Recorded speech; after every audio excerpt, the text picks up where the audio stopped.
What's going on, Eagles fans, and welcome to another episode of Eagles Latest. We are almost to Sunday as the Cowboys and Eagles will duke it out down in Dallas on a primetime matchup. 425, a third consecutive primetime game for your Philadelphia Eagles. Before we talk about the injury report from Thursday and some key matchups I'm keeping my eye out for, don't forget to subscribe, like the channel, and drop a comment below. Give us your score predictions. What do you think is going to happen in the game? Who might score a touchdown? Who might have a big game? Let us know down in the comments, and tell your friends to also subscribe to the channel. With that said, let's start things off with the injury report. This is Thursday's report. So yesterday, we'll have one more final report coming out later this afternoon, and that will give us the clearest picture of who is in and who is out for this big battle on Sunday. But there was some good news in terms of the injury department for the Philadelphia Eagles. Cam Jurgens was seen on the practice field at the NovaCare Center on Thursday. He is looking to get back after suffering a concussion in the win against Detroit on Sunday. And I said last episode, I'd be very surprised if Cam Jurgens was going to suit up for this, because you don't really know how concussions can pan out. You have to pass all these protocols in the NFL. And I thought, late Sunday night game, I don't know if Cam's going to be able to get ready. Well, he's out on the field. He's practicing. He was a limited participant, but nonetheless, that is really good news for the Eagles, as they are going to try and at least have 4 of their starting 5 offensive linemen go in this big rivalry game against the Cowboys.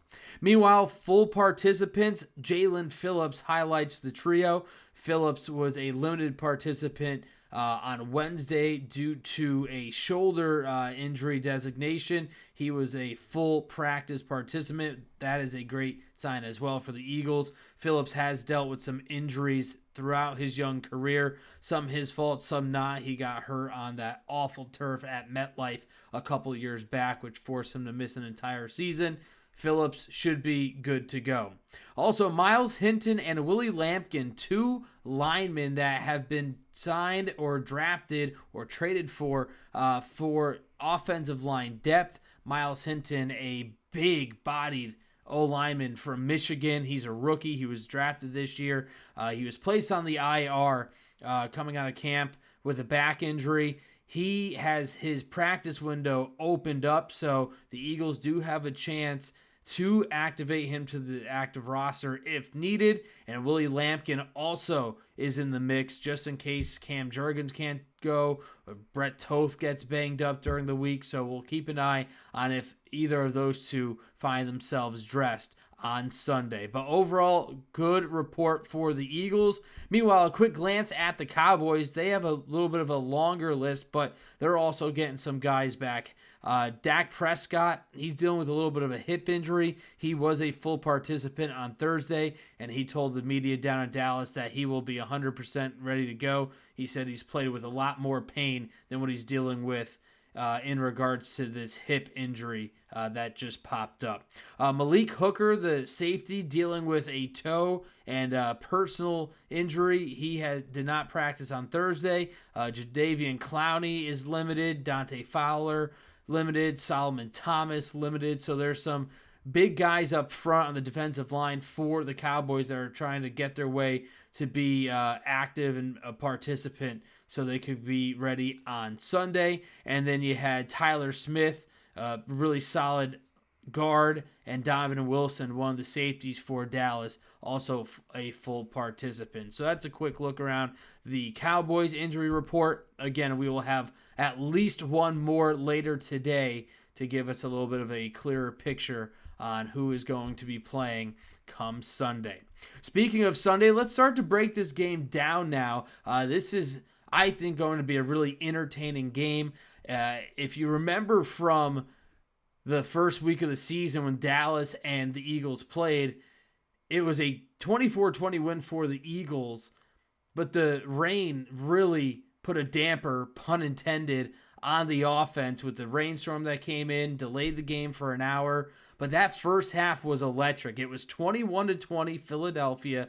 Both teams were marching down the field. Ironically enough, Dak Prescott did not throw a touchdown in that game against the Eagles, but that still does not mean he can't do so come Sunday. And Dak has had a lot of success against the Eagles throughout his career.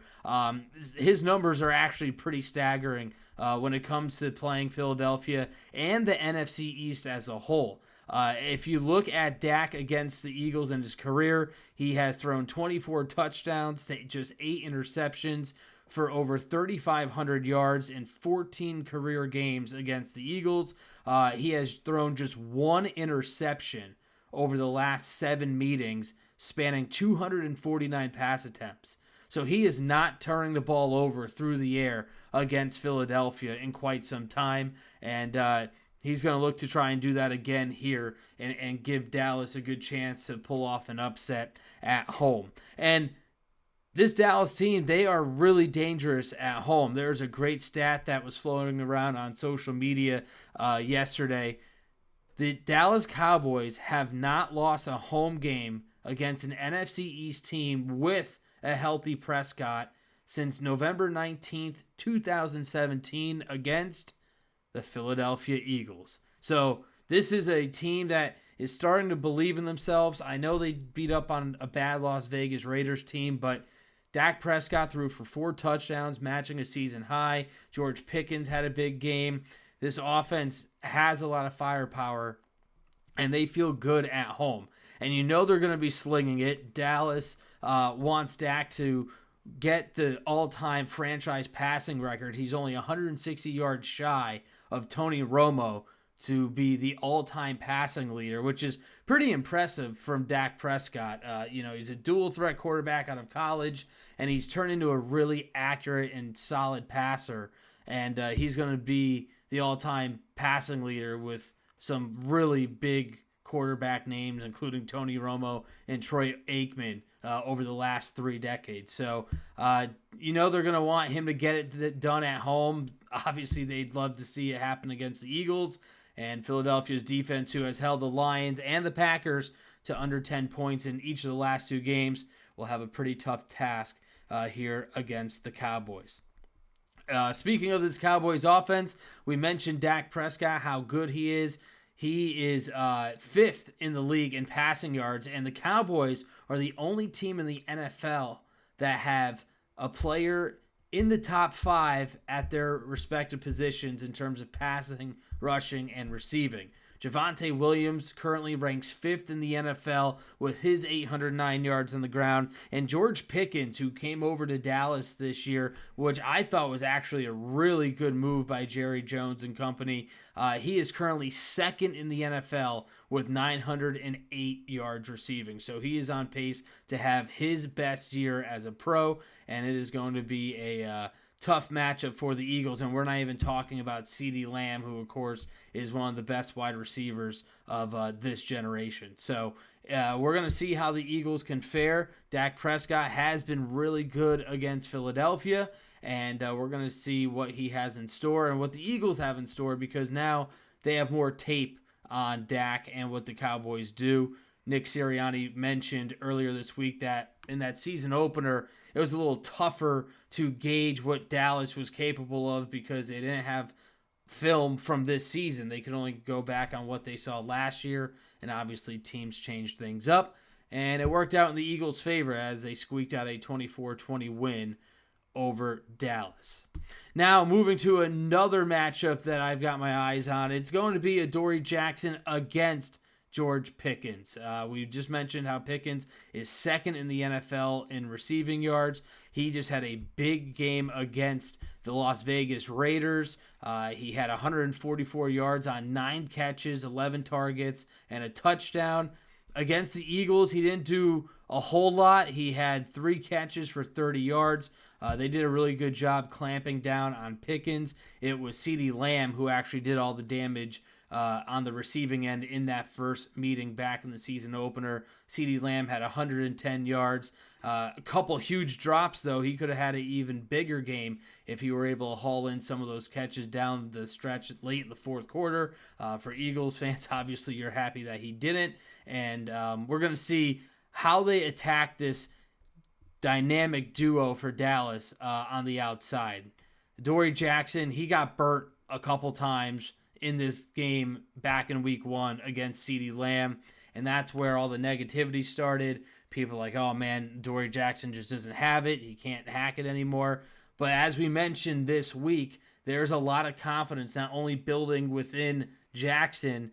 I mentioned the quote that I posted on my X account where he said that you're either born with it or born without being able to be resilient and block out the outside noise. And he feels that he is born with that ability. And he's put together 2 really solid games. He's going to need to put in a better performance than he did over the last 2 weeks to stop George Pickens and CeeDee Lamb. So we'll see how the Eagles end up matching up their cornerbacks. Obviously, Quinyon Mitchell has been fantastic. He's en route to an all-pro season. I would like to see Quinyon on CeeDee Lamb, but maybe they continue to do what they do, and it seemed like Quinyon was on George Pickens more so in that week 1 matchup. But nonetheless, Adoree Jackson is playing with some confidence. You need that as a cornerback, but the Eagles have to be careful because they are susceptible to giving up chunk yardage on the outside beyond the numbers towards the boundary. So you have to think that Quinyon and Adoree Jackson, they're going to be guarding against CeeDee Lamb and George Pickens, thinking that they could go downfield deep at any given moment.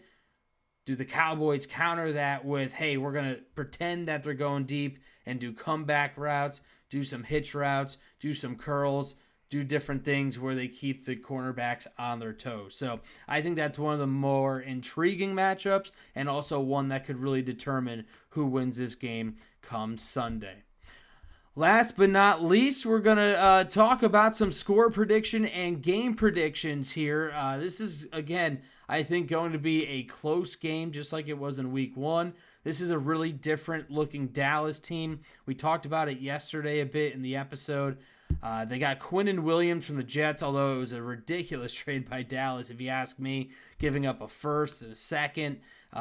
Williams made his presence felt on Monday night. He did pick up a sack and a half. I think he had 6 or 7 pressures. So he's doing what he's supposed to be doing, and that's making this D-line better for Dallas immediately. But they gave up a lot of high-end draft capital to acquire Williams. So it's going to be interesting to see how Cam Jurgens and company in the middle of that line handle Williams and the other guys that Dallas is looking for to kind of wreak havoc on Jalen Hurts in this offense that continues to be sluggish.